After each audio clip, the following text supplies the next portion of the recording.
Hi, this is Daniela Cambone, and welcome back to the Daniela Cambone Show, now on ITM Trading. Well, my guest today says that brace yourselves because the real financial pain, the real one, is yet to come. So please welcome back to the Daniela Cambone Show, Edward Dowd. He is the founder of Phinance Technologies and the author of Cause Unknown, The Epidemic of Sudden Death in 2021 and 2022. Edward, always good to see you. Thanks for having me on, Daniela. Great to be here. Yeah, well, I thank you. You sent me an incredible interview, I want to say, that you did with analyst Tim Wood. And I just kind of want to go over some of these great points you brought up and share it with my audience. Primarily that, in the talk with Tim, you were saying in 2023, we were really treading water, but 2024, we need to brace ourselves for pretty much a breakdown of the system. Yeah, well, potentially, uh, Potentially, but potentially, but it could definitely. The recipe for disaster is there. Tim and I discussed in that interview his viewpoint that we're trying to roll over the great sixth economic cycle as measured by commodity prices, and that the attempts of the money masters, the central banks, and the politicians has been to keep this thing floating as long as they can, and it's getting harder and harder to do. And here we are. We do know that M2, the money supply, the year-over-year growth has gone negative in November of 2022. And that has come with dire consequences. Usually, we saw bank failures that I think you and I talked about in March, and the Fed put it in a Band-Aid, and we don't think that solved the problem. And we have my firm, Phinance Technologies. Carlos and Yuri are my partners. We're trying to raise money for a global macro hedge fund. We run a bunch of analytics, and M2 is one of the indicators we follow. And deflation is coming. I know that sounds crazy given the inflation that's going on, but there's usually a lag between money supply and inflation and deflation. And so we had the COVID spending, so we knew inflation was coming, the unprecedented money printing. But now that has stopped, and money supply growth is going the other way. So deflation is coming, and this is the first time M2 has been year-over-year negative growth since I think the 30s. So this is where we are. But would it not be a quick reversal for them to just pump up the M2 again?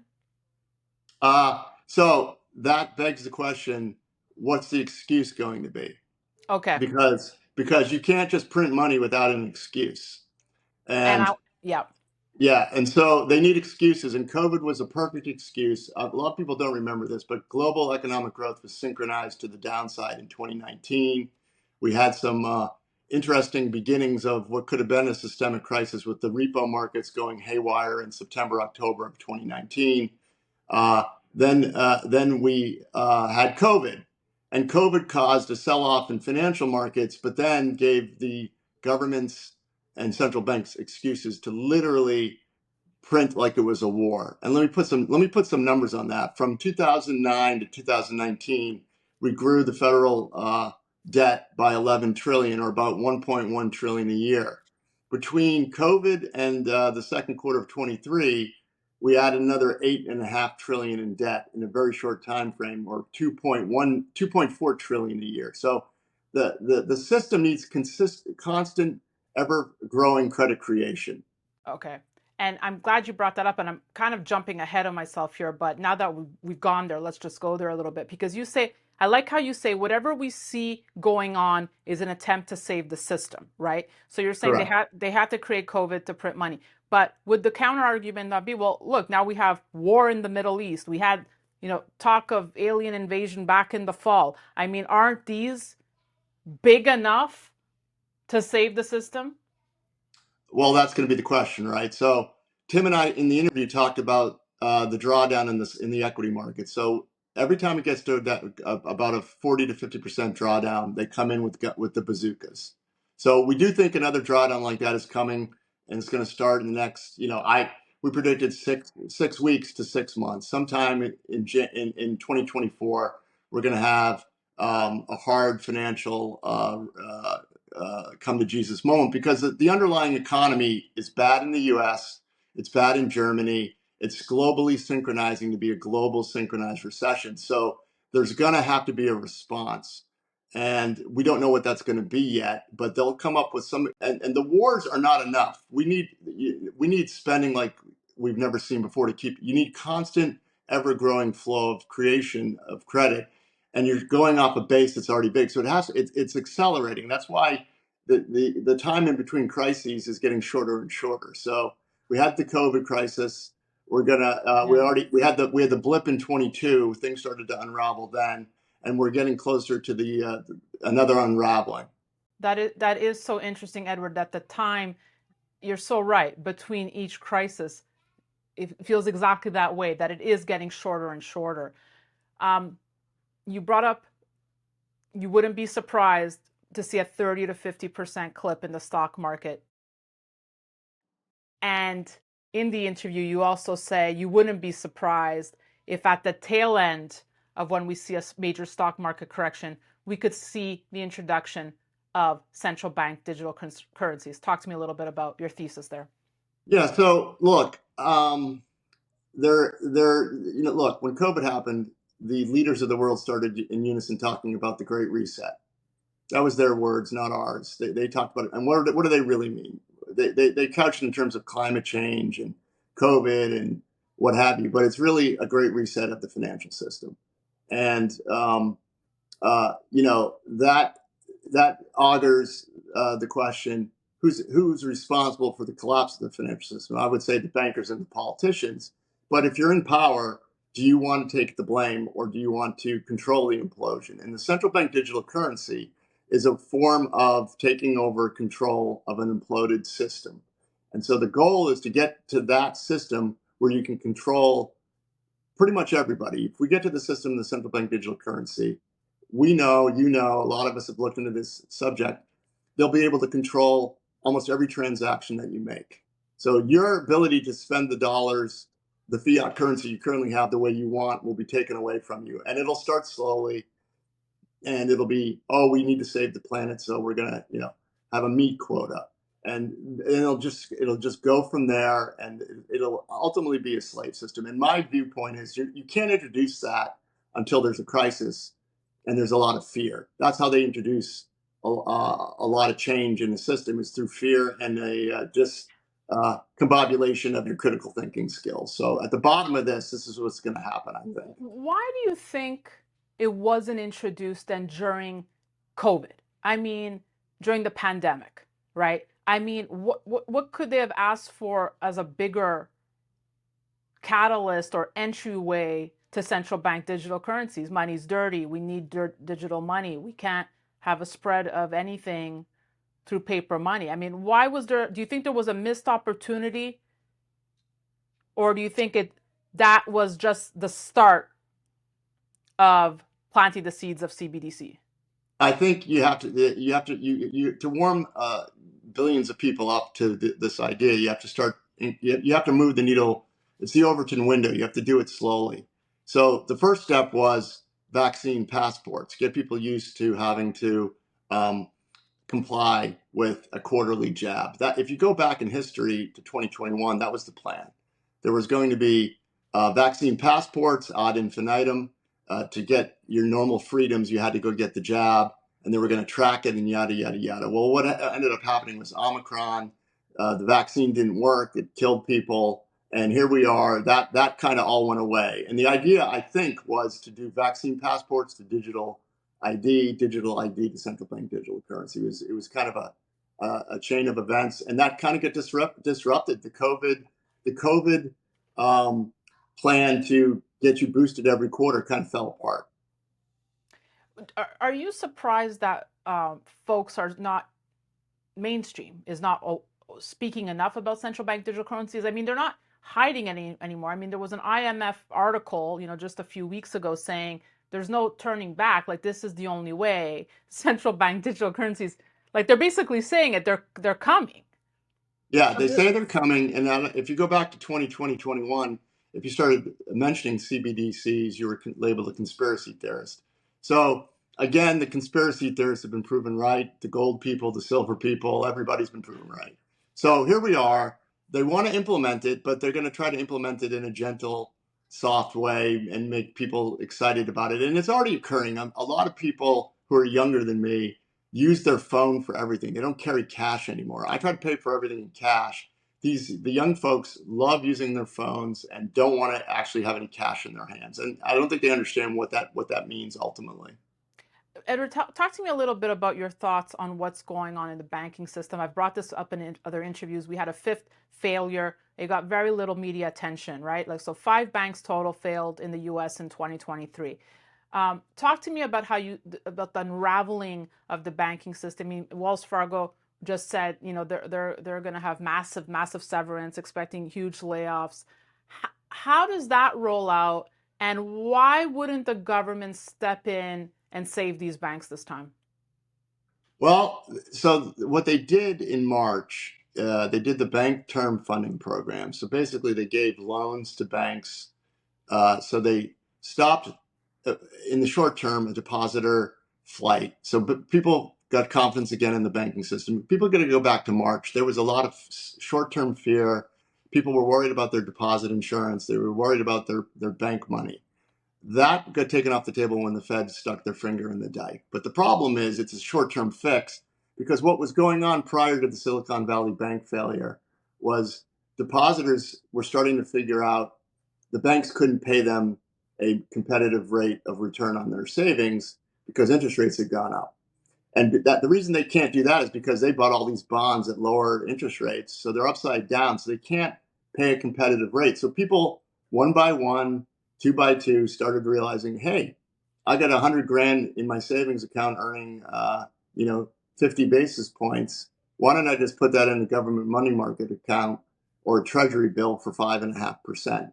So it's called disintermediation of the banking system. This happened to a small degree in the 90s with the S&L crisis, and now it's happening on a much grander scale. And what the Fed did was kind of put their finger in the dike and slow it down. It's still going on. It's under the covers of the system, and eventually it's going to be they can't keep their finger in the dike for that much longer. It's my humble opinion. And there's no loans being made. The banking system's not making loans. They're laying people off. This is classic late stage economic, the beginning of if you take out the government transfer payments in the last quarter, the real economy was down 1%. So we are already in recession on a real economic basis. This is funny money, just kind of keeping it going for now.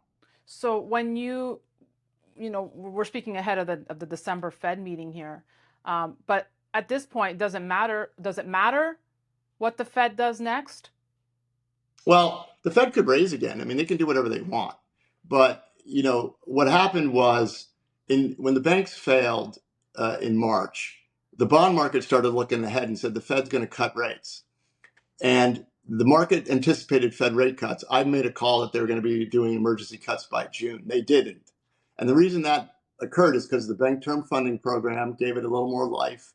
And also the government ratcheted up massive amounts of spending to plug the hole in the economy. So, and they raised a couple more quarters, or a couple more times. What's going on now is the Fed is realizing that maybe they probably need to pause. I think is what they're kind of indicating. And the forward bond markets are already anticipating rate cuts next year. So if I think what's going to happen and the economy continues to get worse and worse, the Fed will be cutting sometime next year. I'm not going to put a prediction on when, but I think next year we see cuts. Let me ask you this, because I know we threw a lot of info at people, but to sum it up, 2024 could really be nasty, and we shouldn't be surprised if we were to see a 30 to 50% correction or crash in the S&P. So I guess and let me make a point. It could happen fast or slow. I mean, the 2000 top took forever. That the market went down 50% over 2 years. This could be 30 to 40, 50% in 2 months, or it could be over the next 2 years. We don't know. So let me ask you, because we always like to, equip people, like how how should an investor be prepared? Or, I mean, is there anywhere safe to be hiding? Well, ironically, people are talking about the death of the dollar. The dollar is going to end when it does end. It's going to end in an explosive rally because that's the dollar going up is a sign of credit destruction and hard economic times and lack of liquidity. Credit when the dollar goes down, that means credit's being created and things are good. That the system is geared towards inflating and not deflating. So when you see the system ending, my thesis has always been the dollar is going to go straight up. The dollar, since 2009, has put in higher lows on a cycle basis. So the dollar is kind of creeping up over time. So I think the safest place, and this is going to sound ironic, and I'm not saying you shouldn't buy gold or silver as part of your portfolio, but if you want to avoid the pain, go into short-term treasury instruments or money market funds, step to the sidelines, do what the smart, Warren Buffett's already there. He's already mostly cash. And you come back in later when everyone's panicking and you go back into the market. The market's not, we're not going to have a stock market go to zero, but it could go down a lot. I guess let's just talk politics on two fronts here as we wrap. One, what do you make of Argentina's new leader and him wanting to end the central bank? Do you think that could be a domino effect that nations might be like, yeah, maybe we should jump on that one? Well, absolutely. Look, what people don't understand is what you're seeing in the world is a direct result of the financial system and the global instability it's causing. It's going to cause countries to make decisions to go to war, not war. China's in deep, deep trouble. They have a huge population. They're going to need a war at some point to distract themselves from their own economic woes. So the central banking system needs to be rethought because it is a system that is a generational Ponzi scheme that creates what we see in the world. And, we need sound money. We need central banks that I think John F. Kennedy wanted to, just have the Treasury issue money, not issue money to bankers who then loan it out at interest. That's a real central bank without the banking system would be just creating money that doesn't create debt for the country. And just as a final point, I mean, it's an election year next year, right? So don't you think that the Biden government will do anything to prop up the stock market to make the economy look good ahead of that election? Correct. And that's why in the interview with Tim, I said it could start 6 weeks, could start 6 months. There'll be lots of things they're going to try to do to keep this thing going before it collapses into the election. But also remember the Bush folks tried to do the same thing in the great financial crisis and it unraveled on them. So, despite their best efforts, we are at a precarious point in the financial markets where this could go quick or slow, or it could be delayed to 25. But the point is, you're not going to miss a 40% rally in stocks from here. That's my point. I was nodding when Tim said, this election's already shaping up to probably be one of the nastiest. I mean, it already feels so nasty, doesn't it? So let's just talk about that. They're trying. The Democrats are trying to remove Trump from the ballot through lawfare. They didn't let Bobby Kennedy, who I'm a co-treasurer. They didn't let Bobby on the Democratic, so he had to go independent. We got debates going on with no one really important on the stage, and donors are putting their money behind. Rich oligarchs are putting their money behind Nikki Haley. So we have the people. We have Biden. We have oligarchs. We have Trump. It's going to be a toxic mix of I don't even know what. Edward Dowd, I wish you luck on that on the campaign with RFK, and I appreciate you coming on. I know you're very busy. Come back soon. I will. Just let me know, and I'd love to share more economic thoughts. I'm getting tired of talking about death and destruction. I'm the other thing I'm known for. Absolutely. Next time we'll dedicate more time to that. Edward, thank you so much. And thank you all for watching. We'll have more great Outlook content coming your way on the Daniela Cambone Show here on ITM Trading. Don't forget to sign up at danielacambone.com to stay on top of it all. That's it for me. Thanks for watching.